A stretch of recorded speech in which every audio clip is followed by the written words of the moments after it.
Another day, another opportunity. Hello, guys. Thank you so much for tuning in this very special episode of China-Hawks podcast. This is your host, Real, Real, Real. And as you have noticed already, that this episode is completely in English. And this is also the first time that we are doing it in English.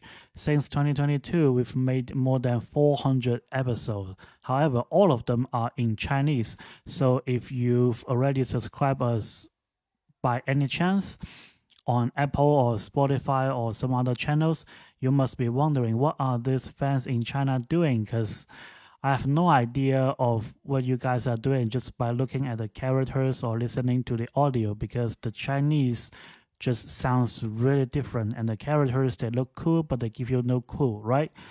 So that's why we are doing this connection. We are building this bridge right now, because on one hand, we want to bring the game, we want to bring Atlanta Hawks game closer to our fans in China. At the same time, we want to let the rest of the world know about our fans in China. We have some really cool, dedicated, die-hard Hawks fans, which I will find time to introduce to all of you. But for today, let's just make things easier. I want to talk a little bit about my own experience and how I became an Atlanta Hawks fan. So I remember that was in 2018 when I was moving from California to Knoxville, Tennessee.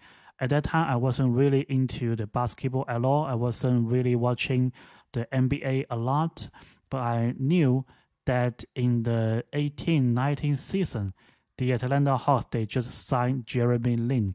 And Jeremy Lin was like a huge, and still is, a huge figure in China. So for me, the reason I started to follow this team was because of Jeremy Lin. And I remember the first game I went to, like the very first Atlanta Hawks game at State Farm Arena I went to, was because of Jeremy Lin. I don't remember who we were playing for that game, but what I can tell right now is John Collins. He had a really explosive game, and I immediately became a fan of John Collins because of that game. And the very first jersey I bought, the very first Hawks jersey I bought, was John Collins' red jersey. And after that experience, I became more involved into Atlanta Hawks basketball. I started to watch basically every single game. And some of you guys may know, being a PhD student can be really boring, especially in Tennessee. So for me, my entertainment was Atlanta Hawks, although we were losing a lot of games for almost like 2-3 years. But anyway, I just love watching Atlanta Hawks basketball, and I started to fall in love with this team. Earlier, I was, watching Jeremy Lin. I was hoping that he got more minutes to play. But when he left, when he joined the Toronto Raptors, I started to watch Herter, Collins, and Young. And Young was, to be honest, a little bit struggling in his rookie season. But for the second season, he really put up a lot of stats. He really impressed us. So, yeah, the third year, as you guys can remember, Trae Young took us to the Eastern Conference Final. And it wasn't easy at all, right? Because before the coaching change, we were a really terrible team. But after Nate McMillan took over, we were like, rocket all the way to Eastern Conference Final. So those are some of the really great memories of me watching Atlanta Hawks basketball. And I can tell more in the future episodes. For a long time, I've been watching the Hawks as a fan, but later I noticed that in China there are many fans of NBA, obviously, but most of them, they follow Warriors, Rockets because of Yao Ming, and Lakers because of Kobe and LeBron. We don't see a lot of fans following Hawks or Hornets or some other like smaller markets team. So at that time, because I was in Knoxville, relatively close to Atlanta, I was trying to let more people to know about the Hawks.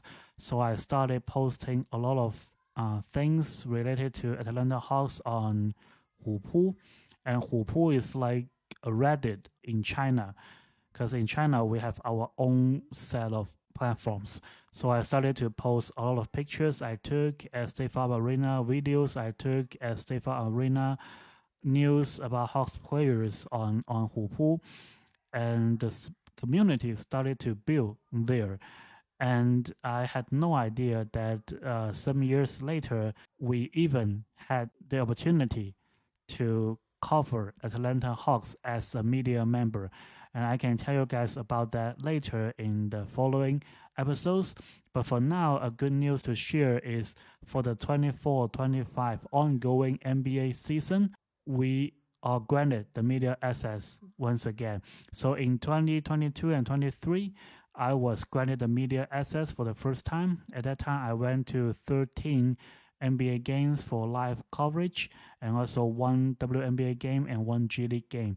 For this season, we have a frontline reporter in Atlanta. His name is Fisi, and he will be there to help us cover the Hawks. For me, I already went back to China.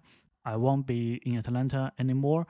Maybe in the future, but not right now. But I still see this as a good opportunity to build a bridge, as I said, between China and US, between our fans. So let's just call it an episode. I don't want to make it too complicated, although I have an outline in front of me, and there's a lot of things that we can touch. But for today, I just want to make it simple. For the second episode, maybe I can tell a little bit about how we get the media access, how we kind of transition from a fan to a media organization. I guess that's what we can talk about. But bye for now, and let's talk soon. Bye.